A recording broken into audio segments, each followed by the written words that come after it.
Good morning, everyone. It's Rincon Steve coming to you from North Dakota. Normally we're in Arizona, but spending a few summer months here in North Dakota, enjoying our time here.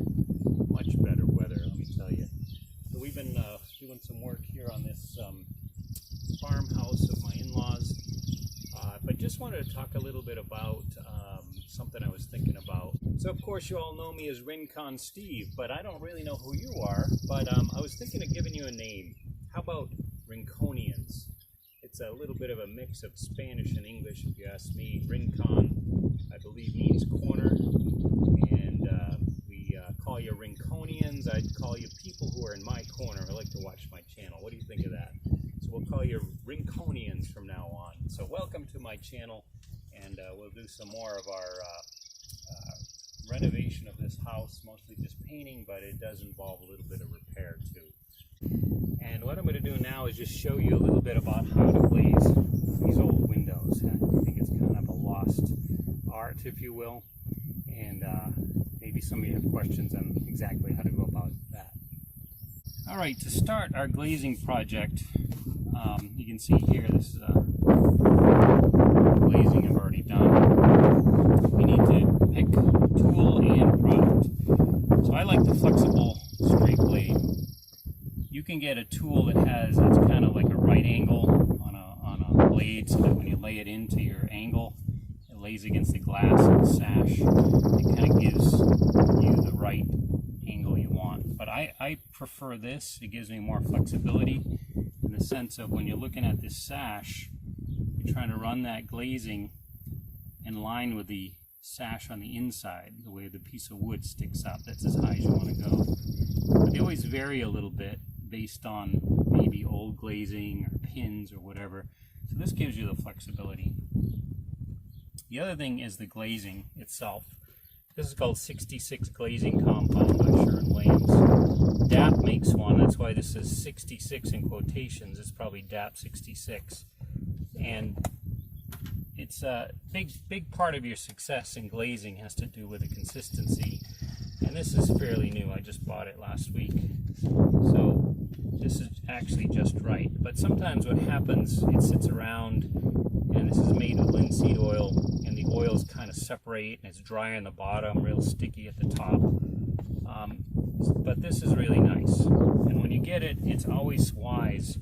Just take time to work it. Just get you'll notice there'll be little dryness in it, and you kind of want to knead it so it's got a nice even consistency, so that when you work it, it gives you a nice line. So we picked our product, we have our tool, and we're going to demonstrate this on a window over here.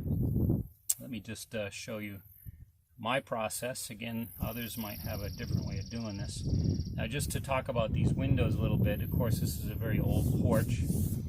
These windows have been sitting around unglazed for a long time, so the glass was loose, and a lot of this I just was able to take the glass right out, and then I was able to prime the wood on the inside, and then I caulked the whole frame before I stuck the glass in, and you repaint it, and I'll show you the pins. And so that's where we're at on this other window. It's been primed, recaulked, glass set in, and pins set. So let's take a closer look at that. Okay, so the first thing here is to look at this glass as it's been set in. Can you see usually I reuse the old pins on this window, see them here? I actually like them better. They're just nice and, you know, little points. You just push them in, they set down nice. So I reused as many of those as I could. But here's an example of one, the new type that you can buy. You can see it's easier to push in some ways, but it tends to stick out more this way. And sometimes when you're running your blade down, it sticks out past the point you want. But anyway, this window is ready to glaze, and we'll demonstrate how to do that now. Okay, so I've got it into a nice consistency here. I get it into a nice line like that, which makes it easier to work. And I kind of just either use my thumb or my finger, depending on the angle. But in this case, I'm using the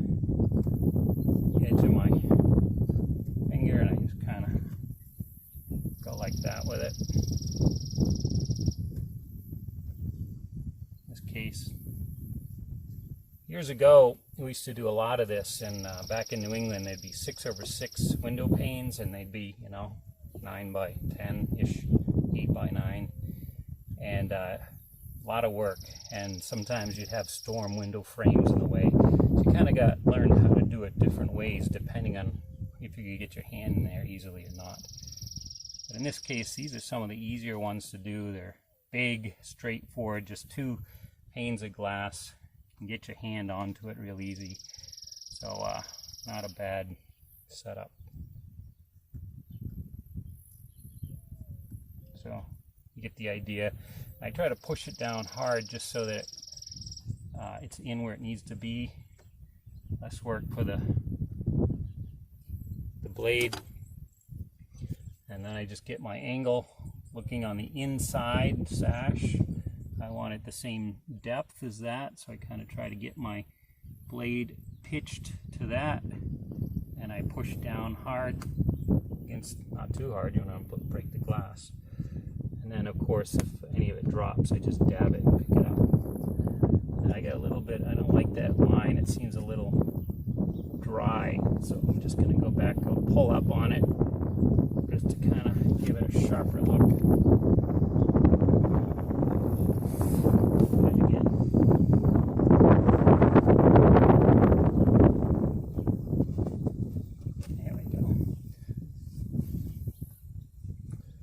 Down here, same way.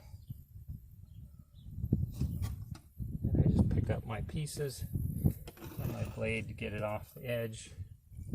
Any little pieces on it like this, I just dab it. My finger over it. Get my 45 corner here.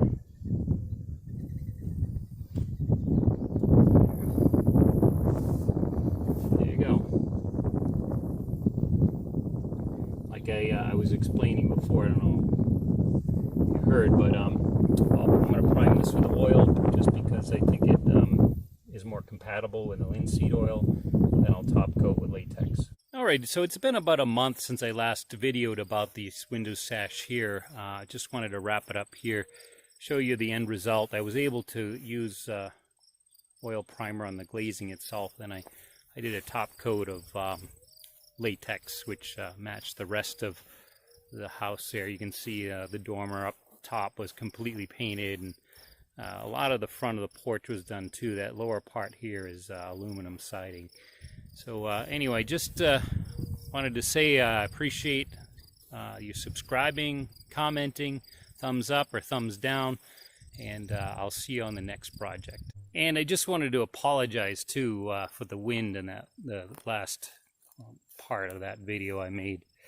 I would have redone it, but I had finished glazing the windows and I really kind of wanted to get the video out, so I apologize. Hopefully the content makes it worth watching, and you can ignore the wind noise. Anyway, take care.